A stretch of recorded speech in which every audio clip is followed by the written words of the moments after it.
الرحمن الرحیم۔ صحیح بخاری حدیث نمبر 598۔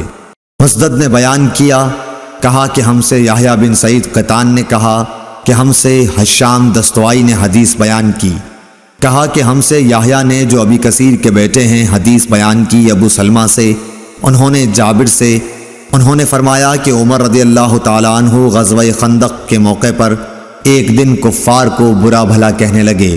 فرمایا کہ سورج غروب ہو گیا لیکن میں لڑائی کی وجہ سے نماز عصر نہ پڑھ سکا۔ جابر رضی اللہ تعالیٰ عنہ نے بیان کیا کہ پھر ہم وادی بطحان کی طرف گئے اور آپ نے عصر کی نماز غروب شمس کے بعد پڑھی، اس کے بعد مغرب پڑھی۔